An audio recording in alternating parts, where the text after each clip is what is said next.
Good evening, everyone. My name is Chris Verga. Welcome to the channel.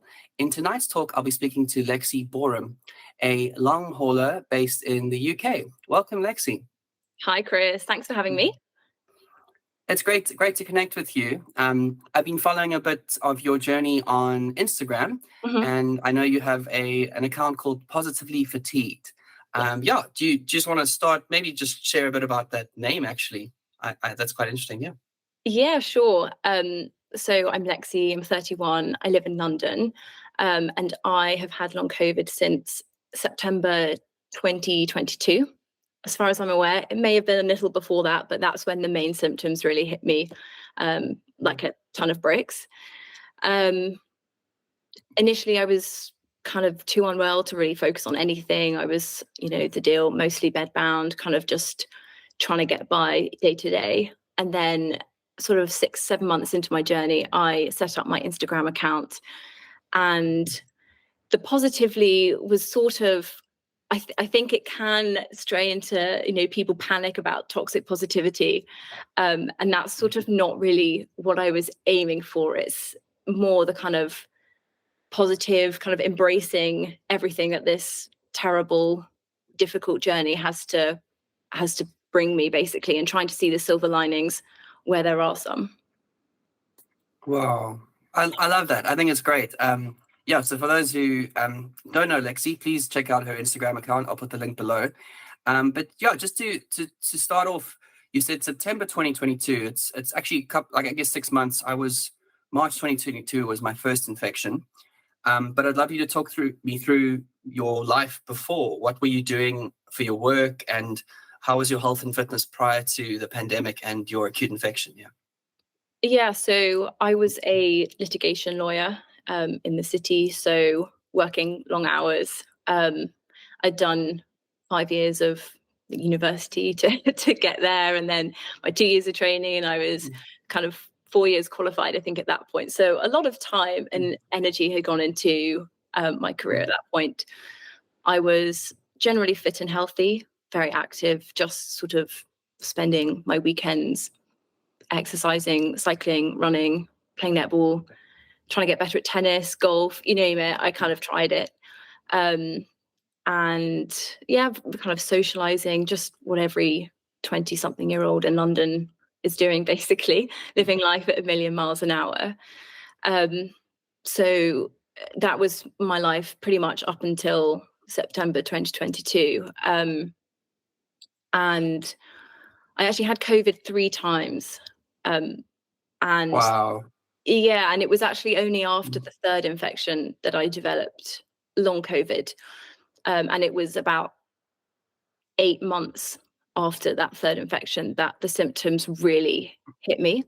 So my journey's not quite as neat as other people's, maybe, where they got COVID and never recovered from that one infection. I don't know what your experience was, whether that was similar.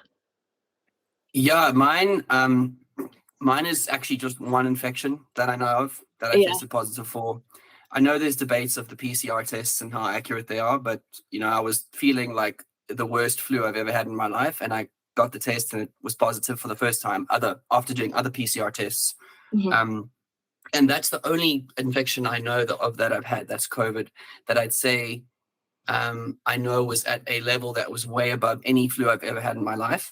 I've had the flu twice now in the past 2 months, and if you've had the flu since having long COVID, that just knocks you again. Your symptoms come back quite intensely. So that was my one and only infection. And 4 months before that, I did get 2 Pfizer vaccines. So I'm at the moment now where I'm exploring, I guess, accepting that there is a injury related to my body. I'm still unsure of how much is the vaccine, but how much is the infection. But I know the infection knocked me. And the reason I say that is that March 2022, my brother and I were doing a very famous cycle tour race, also very into cycling, like a few years before my infection. And we did a 109-kilometer race. I guess you use miles in the UK, right? No, kilometers, yeah, for cycling. Oh, you do? Oh, okay, that's good. I was confused That's a with long the way. It's a long way. chatting to Americans versus, the Europeans. But yeah, it was a great race, and I felt 100% fine the whole race. And I thought, well, if the vaccine did something, how was I then doing that whole race 4 months later and feeling pretty good? But basically, end of that month, 2 weeks after the tour, I imagine where I picked up the virus from someone. It's thousands of people doing this famous Cape Town cycle tour race, and the end of that month, I just got the COVID, the worst flu, recovered, but then my body just felt so weak. And then, like you say, your symptoms almost, they're not, initially, you don't, it's not like it's the worst long COVID right after your infection. It's like a few months later, a year later, you notice that actually, man, this fatigue is continuing. There's other symptoms that, body aches, and I had headaches and things every now and then. And then I don't usually get headaches ever in my life. I never used to get headaches, like, ever, maybe once a year. And now it's like recurring every week or two. So yeah. Did you have any changes from your first and second infection to your third infection that you did, like a vaccination or anything? Trying to remember all the timelines for everything. No, that's good. Because my first infection was quite early, kind of April 2020. So like first wave, yeah. Yeah, and it was kind of asymptomatic, but I took a blood antigen test a few months later, and I was positive for that. So I knew that I had been infected. And then the next one was, I want to say later that December. I think it was that December. And then I can't remember when I had my vaccines. I have a feeling it was January, February 21. And I can't remember if I had just initial 2 or if I had a booster as well. I think I did have a booster, which would have been, I guess, around October 21. And then my final COVID infection, which was kind of the final nail in the coffin for me, was December 21, and that was the Omicron wave. And after that, I think, like you said, I kind of felt, for the whole year, I felt a little bit kind of foggy headed, just not full energy, but just assumed that it was a bit of burnout from work, getting back to life again post lockdowns. And then just being able to travel again and just filling my weekends with loads of stuff. So I just assumed it was burnout. And then it got to September, and I was just not able to eat anything without feeling extremely nauseous. And my gut symptoms were just awful. I was just so uncomfortable. And it got to pretty much mid-September, and I just couldn't get out of bed. Everything, that feeling where you're just so heavy, and your head is just really foggy. And I was sitting down at my laptop to work, and I was just finding that really simple emails and issues that I should be able to easily deal with, and I could have done, in my sleep 6 months before, I was just, something just wasn't working, and I just couldn't put the puzzle together in my head. So that was when I started having my investigations, and the classic, your bloods are all normal, so maybe it's work stress, maybe it's just anxiety. And then eventually went to see a more specialist consultant in February 23, and eventually was diagnosed with long COVID post-viral in May last year. So it was a while working out what was going on. And that time is really difficult, where you just have no idea what's going on in your body. And every test is coming back saying that you should be fine. And it really gets you doubting yourself, which is a real struggle. I imagine you've experienced that as well. And a lot of people who've had long COVID have gone through that period where their body is telling them one thing, but the results are saying another. And you're just in utter confusion and despairing, because it doesn't seem like it's going to get better. Yeah, I can totally relate to that. I mean, the one day I fell asleep in a meeting, or not fell asleep, but I was literally like feeling like I'd taken some kind of hectic sleeping tablet or something, middle of the day, had 2 coffees, at work. And I thought, no, like, this is crazy. What the heck is going on? I went through to a company called the Ivy Bar in Stellenbosch, where I stay now. and they literally plug a drip into your arm for an hour, like of vitamins and all sorts and electrolytes. And a lot of people, I guess it's for wealthy people who are feeling hungover, they can go and get like a nice saline drip and recover faster. Yeah. But for me, I was like, man, I've got this chronic fatigue. And I told them, and they said, well, we think this will help with your fatigue. It's got some vitamin B's and things in it. So I did that, felt great, like, a few days later for 2 weeks, but then the fatigue kept coming back. But I wanted to say, what would you say to someone if they said, Lexi, yours is a vaccine-related injury from your third booster? I mean, it's a hard one to say. For me, I don't know. A test hasn't been run on me to see if it was the vaccine or if it was the 3 COVID infections, and cumulatively, the third one put me past a threshold that then induced long COVID, or it was a different variant. It's hard to say, but I mean, no one in my family had any issues with, vaccinations, and not that that's necessarily going to determine how I respond, but it feels like more of a post-viral issue. And, the doctors I've seen since have said it's a classic post-viral, and a lot of my symptoms are aligning with those people who have long COVID. I also had a niche symptom, which was COVID toe. I don't know if you've heard of this. I haven't, yeah. Please expound a bit on that. Yeah. It probably doesn't get cold enough for you to have things like chilblains, but it's basically like chilblains on your toes, and it's something I had never had before. And it started almost instantly after my last COVID infection. Sorry, no, not my last one, my second COVID infection, which was before I had any vaccines. And that was the first telltale sign where I was like, this is weird. I've never had these before. Something's very awry, because it was quite painful.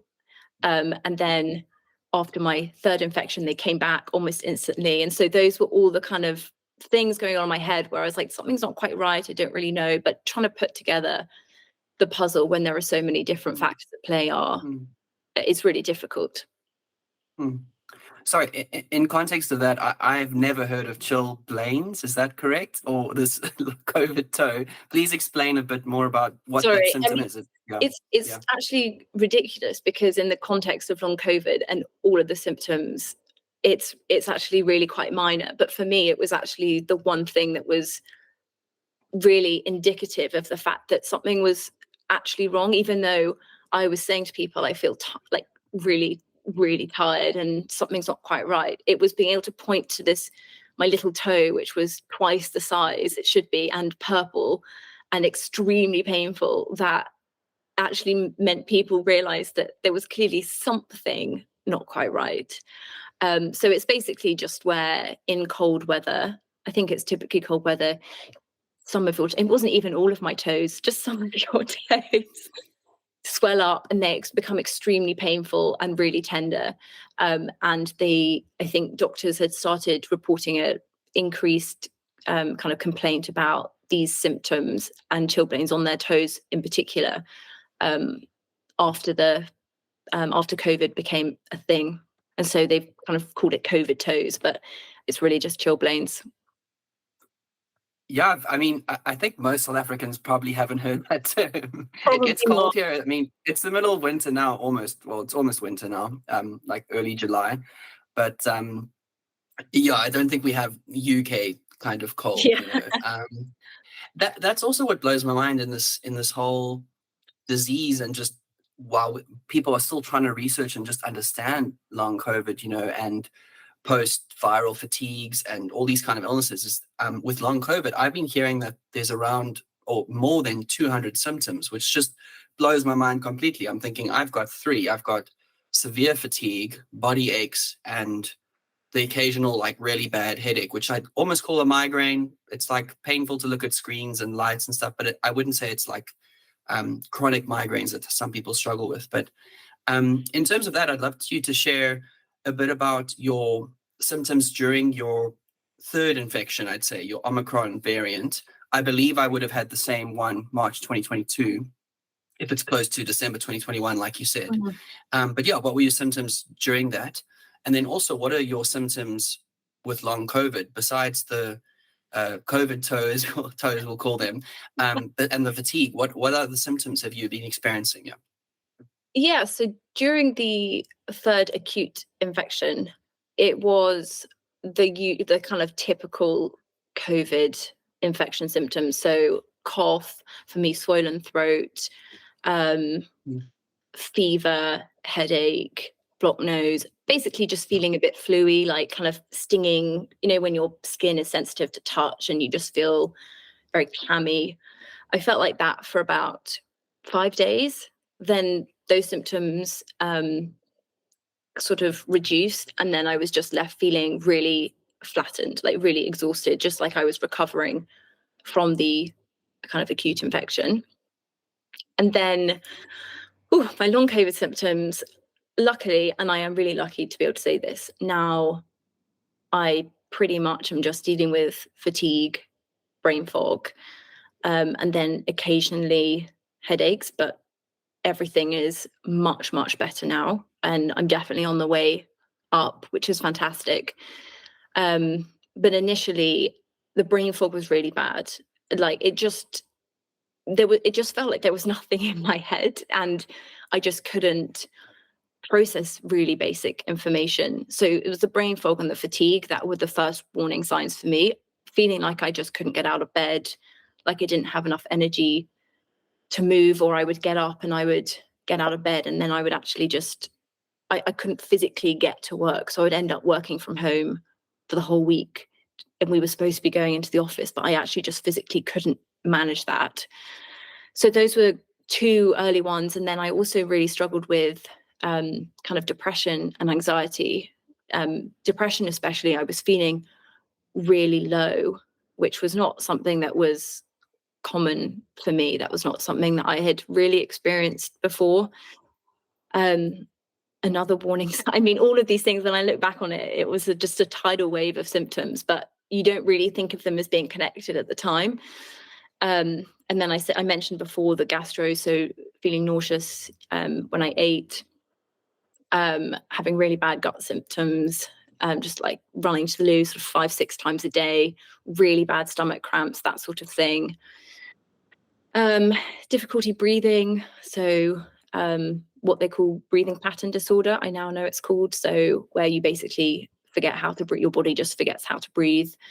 So you start breathing really from your chest, and that means you get chest tightness, and you can kind of strain the muscles in your chest, and you find yourself really short of breath. So I was struggling with that. The brain fog's wiping my brain of all the other symptoms, or maybe I've just blocked them out. And then for me, like dizziness, so POTS, which is postural orthostatic tachycardia syndrome, which a lot of people with long COVID have, which is where it's to do with your heart rate. So when you stand up, your heart rate increases, I think, by 30 beats per minute within a minute. So it just leaves you, basically, you stand up too quickly and you get really faint, really dizzy. But I was finding that quite often I was really lightheaded, feeling quite faint, feeling quite dizzy. So there was just this kind of whole mixing pot of symptoms, and then obviously the COVID toe as well. And just, I can't remember if I'm missing anything, but that probably summarizes it well enough. It's a bit of everything. Oh, I had really bad back, neck aches, and that kind of tingly skin feeling where you just feel really unwell, and everything feels heavy, and if someone touches your skin, it's just like really sensitive. Just that really horrendous ill feeling, which I sort of tried to ignore for a few months, and kept working and kept exercising and was drinking and socializing, and was just convincing myself that if I could push through it, then I'd be fine. And then eventually, I think most of us have experienced the same. The body just says no, and there comes a point where you actually physically just can't do anything. You just get to a point where you're completely devoid of any energy at a cellular level, and all you can do is sleep, really, and rest. Yeah. I think one of the hardest things I've struggled with, which you'll probably relate to, is people not understanding that fatigue, when you have a chronic fatigue and a post-viral fatigue, it's not like, oh, just sleep a bit more, like go to bed earlier kind of thing, you know. Like I also get fatigued sometimes, you know. They like almost try and make you feel better by minimizing the symptoms. You're like, no, it, like sleep doesn't fix it. It's like, but I totally relate to that. Every cell, it feels like every mitochondria tissue cell in your body has depleted and there's nothing left, and you just crash for like a whole day. I was gonna ask with relations to, and now also my brain fog's kicking in. Oh yeah, here we go. So what the POTS, I guess they call also part of dysautonomia. You've probably heard that term. Yeah. Where if listeners don't know, it's basically the autonomic functioning of your nervous system and your body just stops working. So your things like your POTS, your heart rates, you know, you also said your breathing not being controlled. The only part of dysautonomia I feel like I've experienced is not the heart rates or anything like that. Like I've got this what I'd call temperature regulation issue. So in the summer, used to like be pretty fine, but now I'm sitting there with my girlfriend and her family, and I'm dripping like sweat, and they all fine. They're like, Chris, what's wrong? I'm like, I don't know. Like I just feel really hot and like sweaty, and it's like it's almost like my body can't manage the temperature regulation correctly anymore. Yeah, thankfully not too bad in winter because it gets cold here, but I've always had like cold feet and cold hands and things.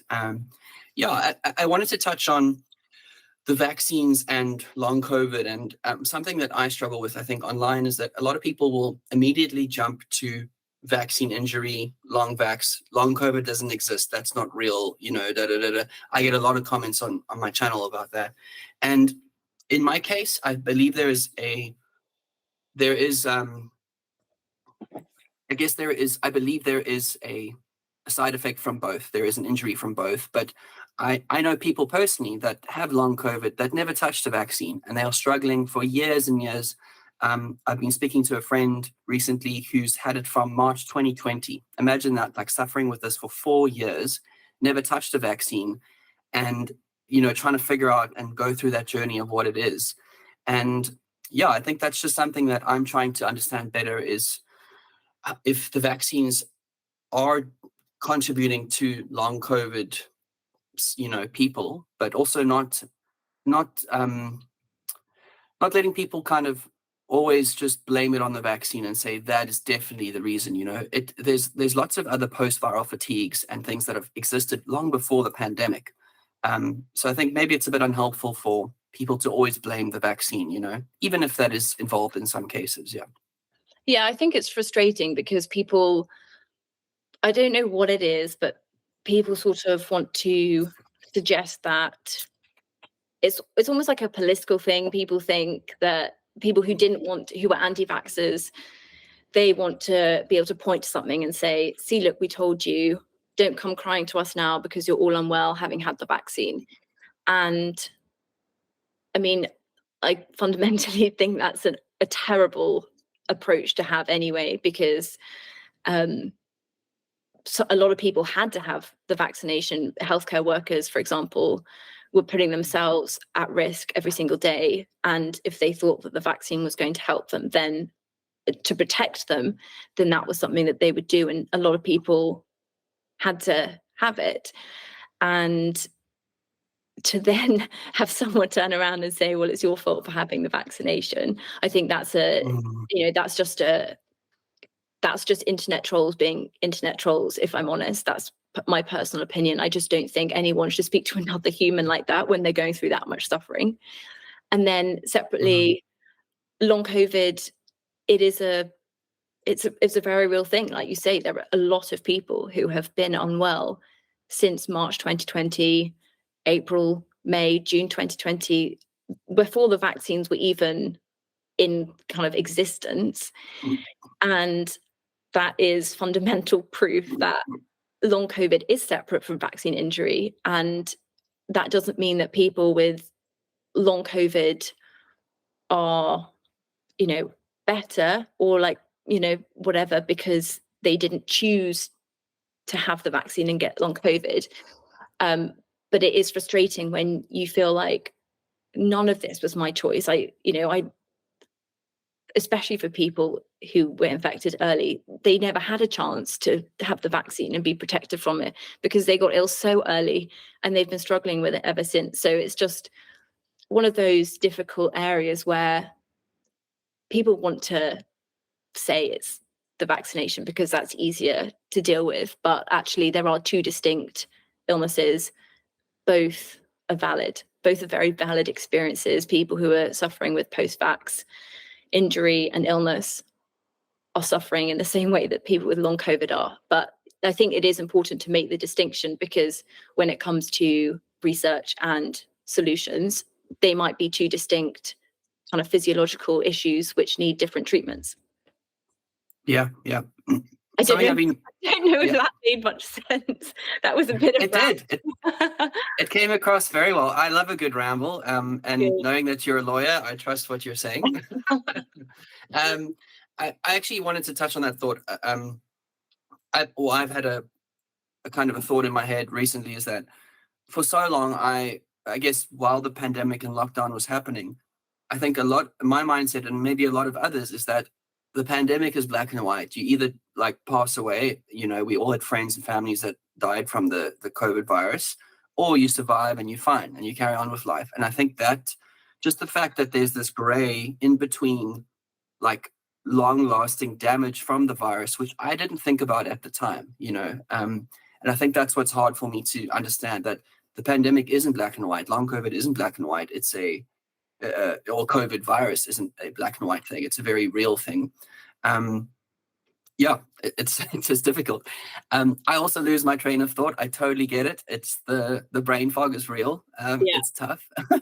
It's also being able to practice with work and being able to focus. It's difficult. So, and I'm sure anyone watching this will also understand. So.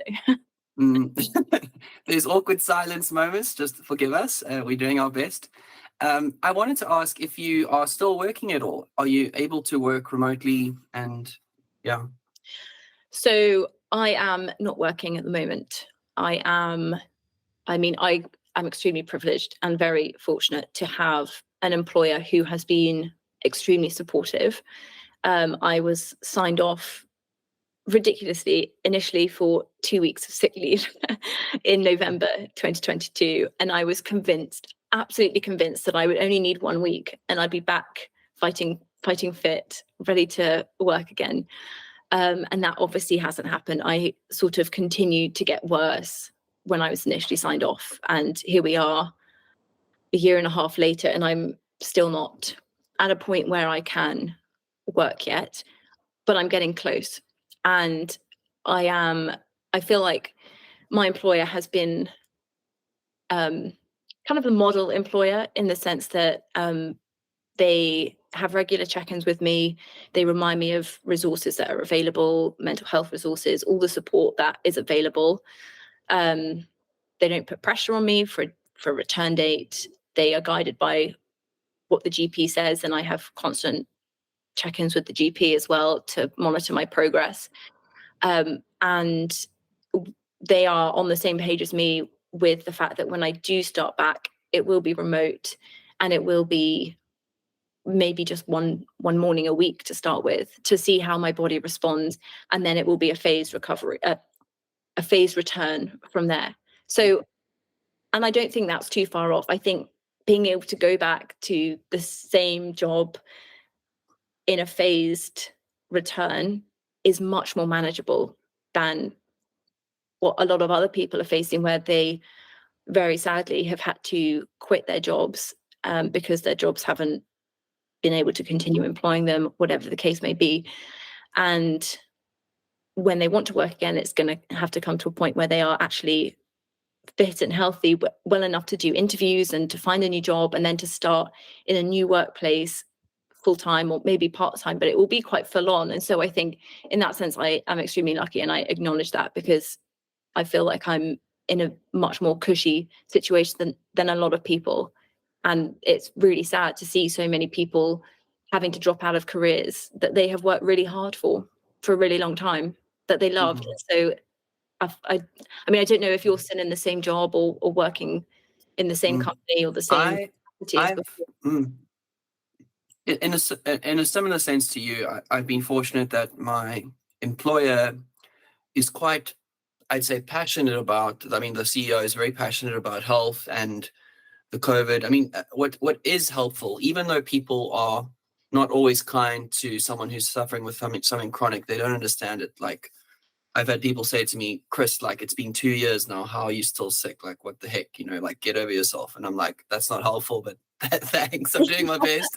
But my employer per se is very understanding, and he's actually like suggested certain supplements and treatments and things. And he's the one who recommended to me a doctor who specializes in triple therapy. So you might know of that with the microclotting issue in the blood, and trying to heal endothelial lining to get your energy and oxygen transfer working a bit better.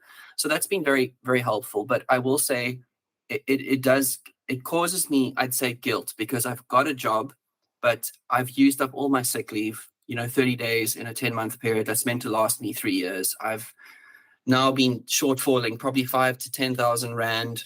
I don't know what that is in pounds, but maybe like 200 pounds, I think.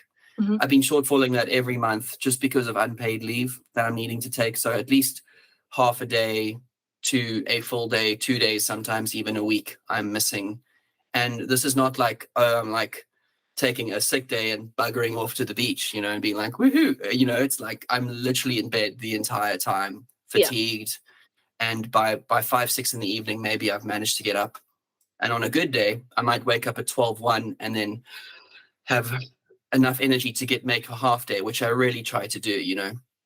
And like yourself, I'm sure you come from a background where you believe in working hard, and you love what you do. You're passionate about it. You want to work hard. And the fact that people can start to perceive you as lazy or irresponsible or not committed to your job, it's really hurtful sometimes, because it's the opposite truth of what's in your mind of what you're trying to do. But your body, I mean, it's that thing of your brain feels okay, but your body just isn't computing and working with you. Yeah, it's tough. Yeah. And I think, I mean, I don't know if you found this more generally, the point you make about kind of people not trusting you or maybe doubting you. That's something that I really struggled with, not just with work. I think work, because I was shut away at home, sort of lying in the dark, I wasn't really exposed to it. I wasn't really in contact with people from work. So if people were saying things in the office about my state of health, then they were, but I wasn't aware of it. But I really struggled with kind of friendships and friends not necessarily understanding. And initially they were all extremely supportive, and most of them have been extremely supportive throughout, but I definitely noticed a sort of blip maybe at the 1 year mark, where there were some friends who were maybe asking questions like, why aren't you back at work yet? Like, we all do get tired, it's just part of life. And I found that really difficult, because these were people who have known me for years. They know my personality. They know how driven I am. They know how intensely hard I work out. So, everything in my life was always done to 110%. And I found it really difficult that, knowing me so intimately, they could possibly doubt me. And that was something that I really struggled with. And I think through a lot through my Instagram, through explaining what I was going through and the ups and downs, and the fact that there's so much away from the public and my friends that they just weren't seeing, I think that really helped. And with time, they've kind of understood that actually it's not something that can be rushed, because I might be taking baby steps forward, but it's much easier to take 100 steps in the wrong direction and go back 6 months just by pushing a little bit too hard. And I think that's something that they do understand now. So yeah, I don't know if you found that with any friends or family. For the most part, I've felt very supported. Work colleagues, it has been a challenge at times. But it is that thing of, if someone can't see the disease, it's not easy to empathize. I'd say that's kind of how I feel. What is tough is that people will make like side comments like, oh, like sleep a bit more at night, or you know, like, oh, were you partying last night? You know, like, I'm like, that's ridiculous. Yeah. But yeah, it's definitely difficult. My family is also, I think, obviously concerned for me more, like, so like, Chris, like, you know, if you go to bed at 8 and you wake up at 7, then surely you'll be better and you'll be fine and it'll be manageable. You know, go for like a light walk and, you know, try build up your strength slowly, which I agree are important things in general health. But it's trying to help people understand that fatigue is different to just feeling tired or burnout. It's not something you can just like sleep for like a few weeks and recover. This is like a chronic thing that, yeah, sleep doesn't fix. It's like, obviously I'd say it takes longer. It's like if you sleep 8 hours and you recover your full energy, your 100% battery level. I saw one of your videos the other day, Yeah. actually, your one about the battery on your forehead. I love it. So Yeah, people go look at that that one has one. resonated Great. with a lot of people. I think because that is Yeah. what it feels like to be fatigued. You just don't charge. You feel Yeah. like an old iPhone. You just you Yeah. don't charge up, Yeah. and then when you have reached your maximum charge of about 40%, making a cup of tea could put you back down to 10%, and and there's no way of knowing what's going to drain your battery on any given day. It's challenging, and I think Yeah. I mean, I don't know before you experienced long COVID whether you had experienced fatigue before or whether you really kind of understood it. I personally had glandular fever when I was 16, so I had some concept of what fatigue is like. So I have always had a level of kind of sympathy for anyone suffering with chronic fatigue, but I do still think there's a, as time went on, I kind of forgot what that fatigue experience was like. And I went through my 20s and I didn't have that understanding of people who are unwell with fatigue for years. And I think now I have been through this. That's it. Like I am never when someone says they're fatigued or are struggling with fatigue, like I will take them very seriously and at face value because it is so unbelievably difficult in so many ways, physically, mentally, emotionally. And yeah, I think Wow. I try to be kind of gentle with people who don't understand it because it's hard to deal with when you've got it, let alone if you don't have it and you don't know what they're going through. It is really hard to understand because there's nothing else that you can really compare it to. Yeah. Yeah. I can relate to you in the sense that I had a close family friend who battled with chronic fatigue throughout her high school career. And I think a lot of people didn't understand. They're like, oh, why are you in bed all the time? Why can't you just like take a few supplements and, like Oh sleep my it off gosh. kind of thing. But now I have so much, like you say, empathy and respect and just care and love for people who struggle with chronic disease because I'm in that boat and that it's very real for me. On the note of the glandular fever, actually, what's interesting is I've always struggled with I guess what they call herpes simplex, which is part of that group of, I guess, viruses, I guess, but it's more like the cold sores or fever blisters you get occasionally if your immune system's run down, for example. But glandular fever, I had never had. But what's interesting is that one of the ladies I saw who's a specialist, St. Louis, she said she was picking up signs that I'd had glandular fever. And I said, no, I've never had that I know of. But she says in some of her patients, she's noticing COVID has triggered dormant Epstein-Barr viruses in our bodies. And that's really scary for me. So there's also that component which I'm still trying to understand. But sorry, just in terms of your treatment, what are some things that you've tried in your journey of healing, besides obviously resting and taking off from work and just, pacing and things? What are supplements or medications that you've looked at? Yeah. Yeah, I mean, I think kind of treatments is such a difficult topic because I get so many messages asking me what's helped you, what treatments have you tried? I've recently started sharing that I'm starting to feel much better, and people want to know, they think I'm gatekeeping some kind of magic solution, which is not the case. I think I'm so hesitant because I tried a lot of things. I take supplements. I take the basic supplements. So C, D, which is very important in the UK because we don't get enough vitamin D, B12, omega-3, coenzyme Q10, which I take for my POTS. And then I'm also on an antidepressant, which has just helped to kind of stabilize my mood throughout this and has been really valuable. I've started taking a probiotic as well.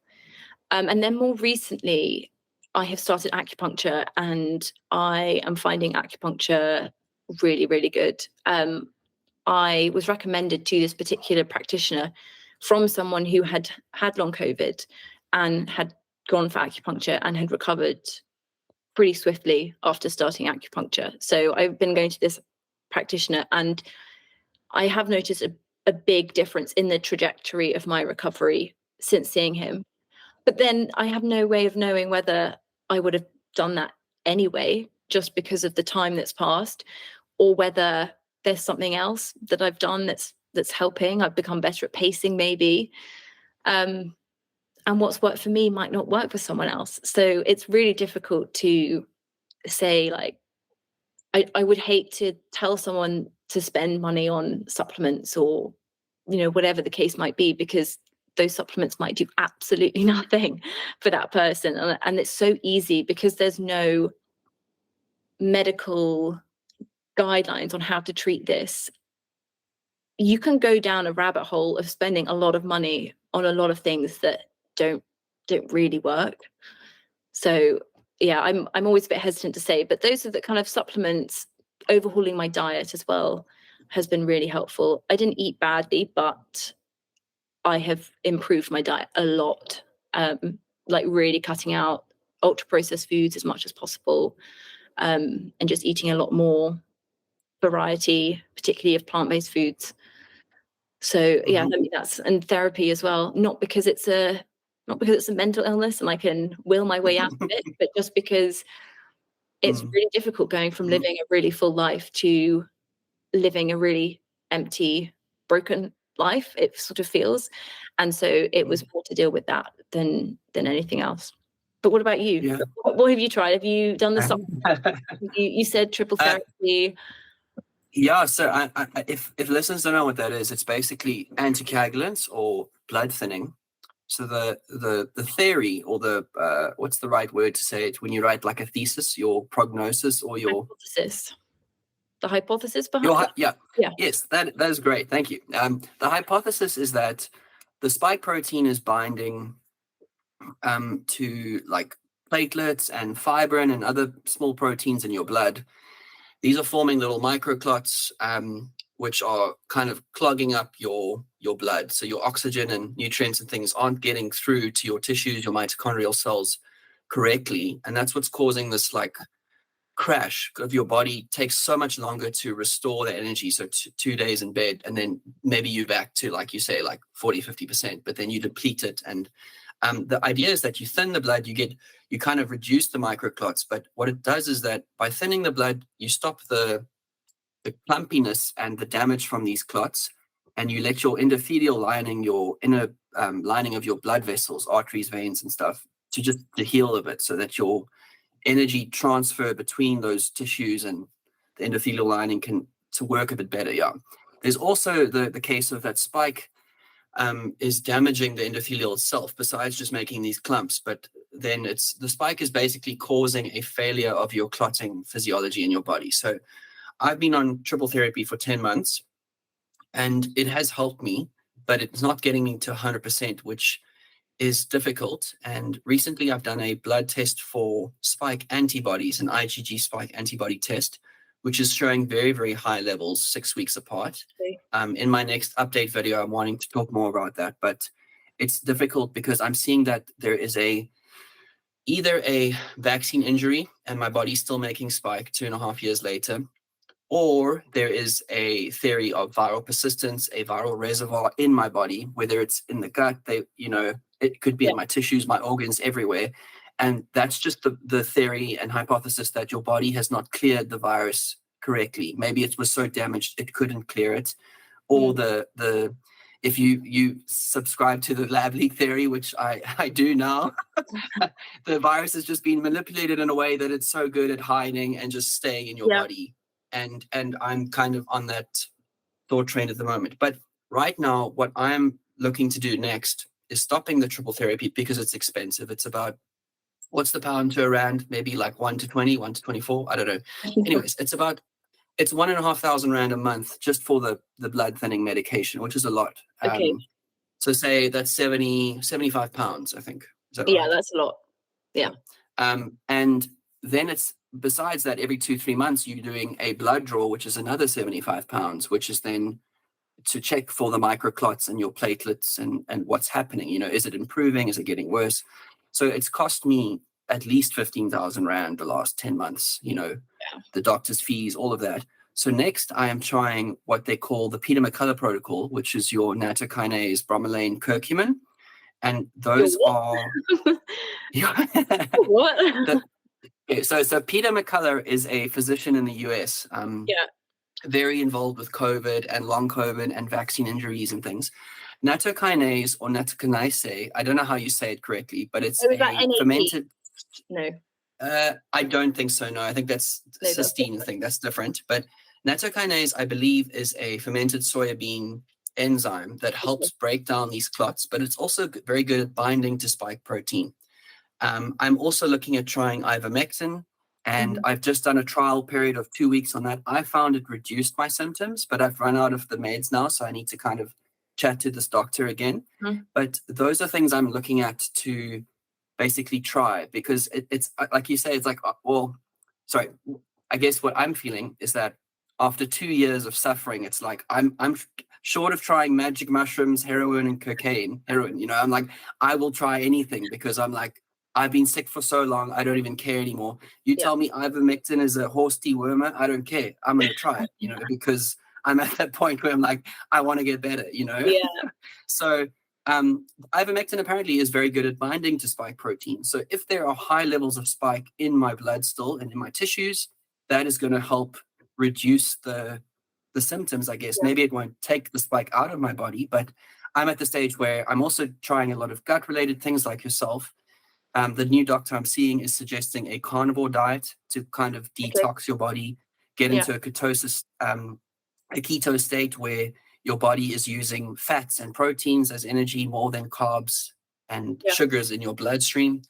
I can share with you that prior to the pandemic, I have had gut-related issues. So I knew that gluten was a sensitivity for me. I'd feel very bloated and, a bit tired after that.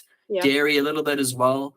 And so I'm also looking at kind of trying to clean up my diet, because I know gut is related to that. They are finding spike like in the tissues of gut lining of some individuals with long COVID. And so it's almost showing that the spike protein is staying in our systems when we don't realize it's still there, and just spoken to a lady called Amy Proel with Polytech. I think it's Polybio or something like that. But they've been taking tissue samples from lung tissues, gut samples, and they're still finding spike protein more than 2 years later in some cases, which is really scary. It's fascinating, and I guess that's what is that ivermectin's an antiviral. Am I right in thinking? Correct. I mean, it is interesting, and I mean, it's a difficult topic, but I also recently had a COVID reinfection just at the end of May, and I don't know whether it's just a coincidence that once I had recovered from that, I felt like I jumped up a lot in my recovery. And I don't know if that's a coincidence. Timing of acupuncture, I also started amitriptyline to help me sleep at night, or whether I happened to get a COVID reinfection at a time when my body has already been making recovery progress. So my immune system was working properly, and actually having the reinfection had a strong immune response and has cleared out some of the virus that was persisting in my body. I have no idea. I actually had a lot of people message me to say that they had recently had a COVID reinfection and had felt significantly better afterwards. But it's really difficult because obviously we should be protecting ourselves against this virus at all costs, because I might feel great now, but further down the line, it may have caused, my fourth reinfection might have caused organ damage or some other tissue damage that I can't, quantify at the moment. So I would never suggest that anyone reinfects themselves with a cure, but it is fascinating to understand whether that has had any role to play in me feeling better now. Yeah. Wow. That's really interesting. Yeah, like I said, I can't say I've had a reinfection at all. I've definitely had the flu, and that's knocked me. But I think what you say is true, that the virus is still doing so much damage, and I'm personally starting to understand that there's a lot of not even just it's causing damage in the gut. It's probably wiping out microbiomes that help you. It's probably causing a damage to your immune system. I think it's also there's theories of this hyper activation of your immune response. It's like your body's almost over responding, and then it's just kind of like knocking you. So all things I'm exploring, but again, like you say, it's very hard. Long COVID especially is a very case by case. I can't say triple therapy will definitely fix you. It's helped me. It's not going to get me to 100%. It has helped some people get to 100%, but it hasn't done that for me. But it might work for some people. The same with the nattokinase and those other protocols for spike and dealing with that issue. That might work for some people, but it might not. Have you heard of help apheresis as well? No, I haven't. Gosh, you're hot on all the treatments. Yeah, I feel like I'm a flipping medical doctor now. No, I'm not kidding. But I wish I'd done bio in high school. I would have loved it now that I'm, but basically help apheresis is that similar to when you have, what's the process where they take your blood out and pump it back in for, is it liver disease or kidney disease? I forget the term. Dialysis? Yes, correct. It's similar to that process, but it's for basically cleaning the blood, getting the clots and everything out, and repumping it back in. But I know it helps some people, but as far as I've heard, it's very, it's quite tough on your body, because your body's having to now reprocess all this new blood, filtered blood, and reset almost. So if I had all the money, I'd fly to Germany and do it, but I don't. So yeah, I feel like there are so many treatments like that, but it feels quite invasive, especially if you don't know what the results are going to be and if it's actually going to succeed. Because if you've still got virus living in your body, the microclots will probably just reform in time. So I guess correct. That's the issue. Yeah, I feel like we just have to be grateful that we've both seen improvements. We might not be back to full health.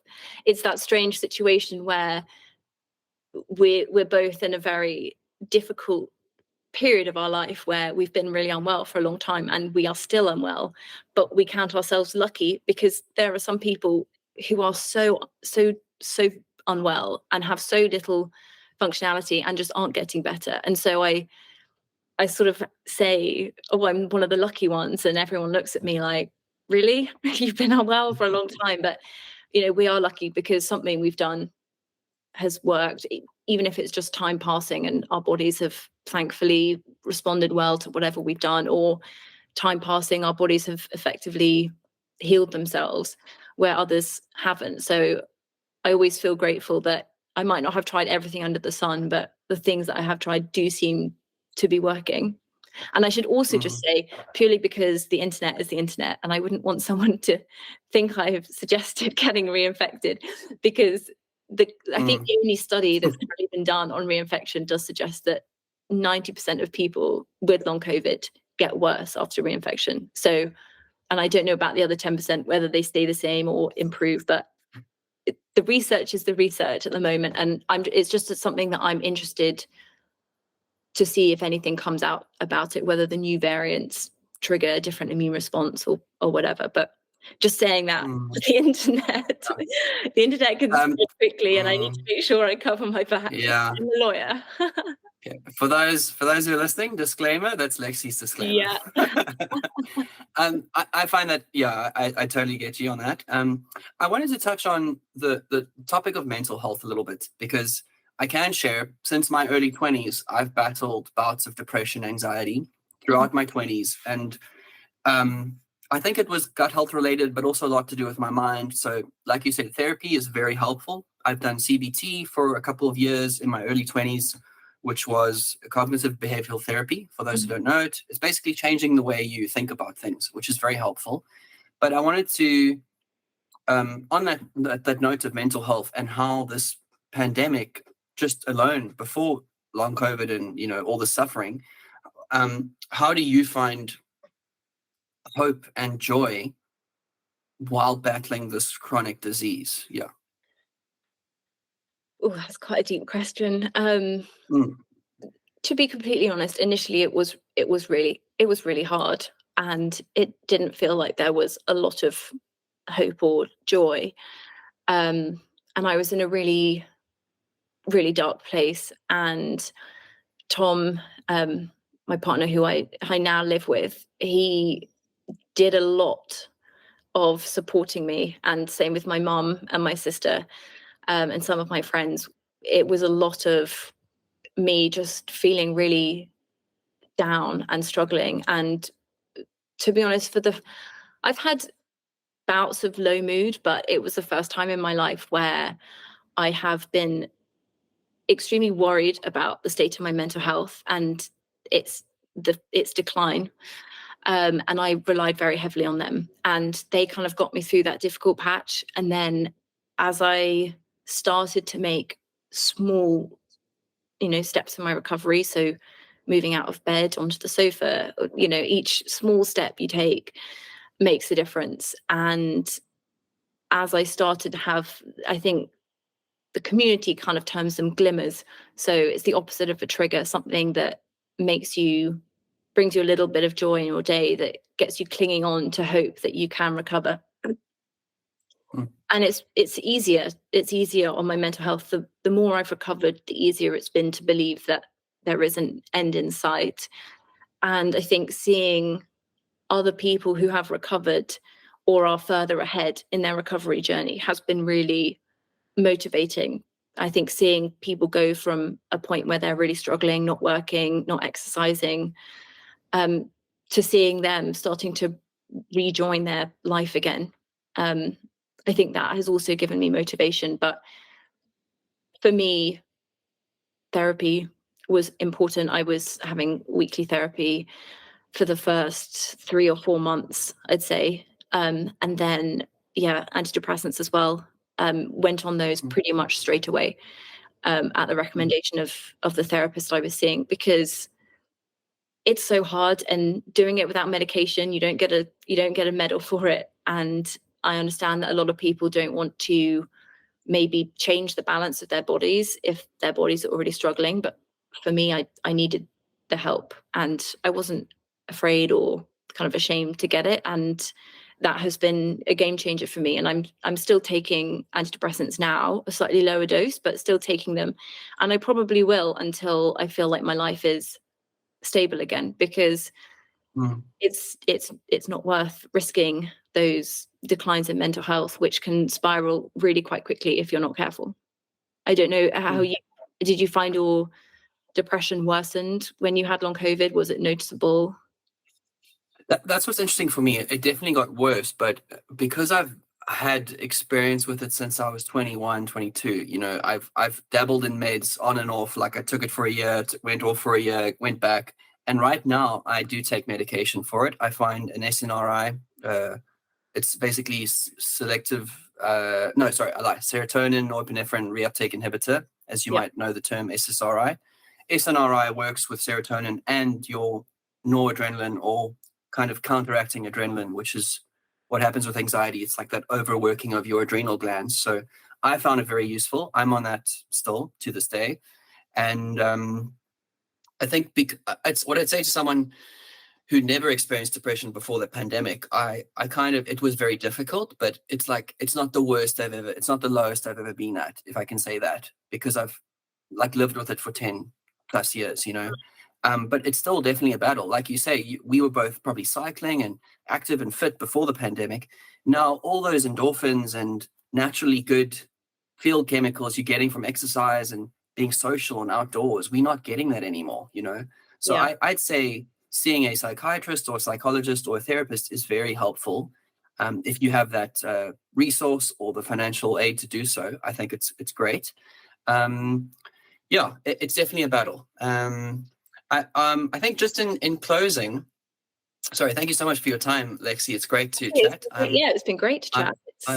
You seem to me to be very not, I wouldn't say you're very healthy, but you come across as you're in a good space tonight and you have capacity. So that's good.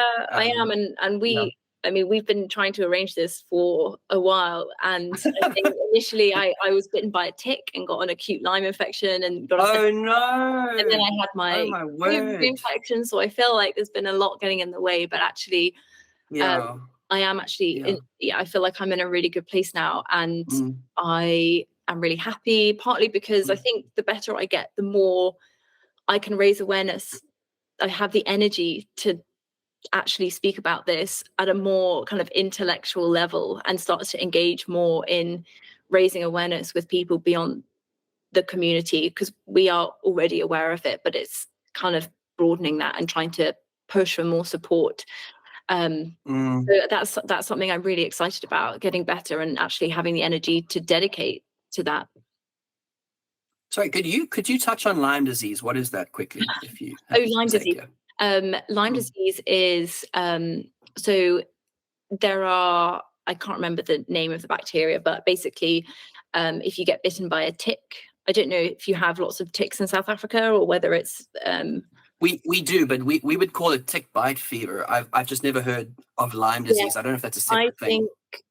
Actually, interestingly, my GP is South African and she calls it tick bite fever, but so Lyme disease is Lyme, so Lyme disease in the UK, and it's a specific bacteria that a lot of ticks can carry, and there are certain hotspots around the UK. So I think around kind of Surrey and I think Scotland, and there are just random hotspots. I think it's kind of related to the presence of deer, I want to say, but basically anywhere with long grass is same with ticks. I was unlucky. I hadn't been in long grass. I had been in bed and I just happened to get bitten by a tick in my bed. I think Tom must have brought it in. Poor Tom is getting the blame for this, but it was like a freak incident. Like no one believed me. And it bit me on my leg, and I was lucky because I found it in my leg, and then I got the kind of characteristic rash of Lyme disease, which is it basically looks like a bullseye around the bite mark. So that's kind of the acute Lyme infection. I felt pretty rough and then had to take 3 weeks of antibiotics, which was pretty horrendous. I mean, it just completely knocked me for 6. I felt really unwell by the end of that. But chronic Lyme, which is where if you don't catch it early, you don't take antibiotics, it can basically act like long COVID, and it can hide in all of your, I think this is correct, it can kind of hide itself in your organs and tissues, and it's really difficult to get rid of, and it can be a really severe chronic illness. So for me, I was lucky. I caught it early. But these can be, I think in North America, so the US and the UK, it's a severe issue. Incredible. I'm actually really looking forward to, I still have to edit the video, but again, like I mentioned, that talk with Amy Peral at Polybio, they study also Lyme disease along with long COVID and other related conditions. Yeah, because I'd never heard of the term, but nice to know that the South Africans are representing. Yay. Say hi to your therapist for me. Or your doctor. Yeah. My GP, I love her. She's so supportive. She's amazing. Cool. I've actually dabbled with the thought of moving to London. I know there's a lot of South Africans that do immigrate for a few years to get experience and just try something different. So, in closing, I'd love for you to just share to someone, already what you're doing on your Instagram. Like, how do you like, what would you say to them to encourage them if they're in the same boat as you and I right now? I mean, there's so much I would want to say, but I think the first thing is you're not alone. I think it can be extremely isolating going through something like this where the doctors don't seem to understand what's going wrong. It can take a long time to get a diagnosis. Friends and family don't necessarily understand what you're going through, but there are millions of people, I think 65 million plus around the world, who have long COVID. So however awful and confused you feel, there is an online community, and find your people, because there are so many of us with long COVID who are all going through the same things. People have tried everything, as we've just discussed. And so there will be people out there who can help, who can offer advice, who can support you because they know what you're going through. And then secondly, just don't lose hope. It does get better. If you're lucky, like us, your body will just take its time, take its sweet time, and it will eventually get better. And if you're in a really dire place and you've been unwell for a long time and you're not getting better, then there is hope in the fact that there is constantly new research that they're doing into long COVID. They're finding, like recently they found, the gut tissue, they found viral reserves there. There is research. And so hopefully understanding and treatment is coming. We just have to keep pushing for it. And people like us will keep raising awareness for anyone who's unwell and try to push for treatment and a cure. But yeah, you're not alone. Amazing. Thank you so much for your time this evening, Lexi. And really appreciate you sharing and being so open and honest. I know the internet is a difficult space, to put your thoughts and feelings and everything. Like you say, they are trolls. It's just what it is. So it kind of comes with the territory. But I really appreciate chatting to you tonight. And to everyone listening, I really hope you found something encouraging in our chat. And for those who want to follow Lexi, you can connect with her on Instagram at Positively Fatigued, I believe it is. And I will put the link below in the description. Yeah. Great. Thank you so much. And thank you for doing this series, because it is great for us to see other people suffering. No, good to see other people going through it. I like watching people suffering. Yeah. I had the wrong ring to it. You know what I meant. It's turning into like a reality TV series, like watching. I've just discovered Hell's Kitchens, like Gordon Ramsay. I've been living in a rock or under a rock or whatever, but it's crazy to watch a transformation of like a kitchen to this. I don't know, just side thought, but yeah. So like watching people going through hard times can be like quite entertaining, but yeah, it's different with health, I think. But I think it's different. I don't think anyone would find anything about long COVID entertaining. So thanks again, Lexi. Have an amazing week ahead, and we'll definitely keep in touch. Maybe do a check-in in a couple of months or a year or so. And that would be great. Thanks again. Thanks, Chris.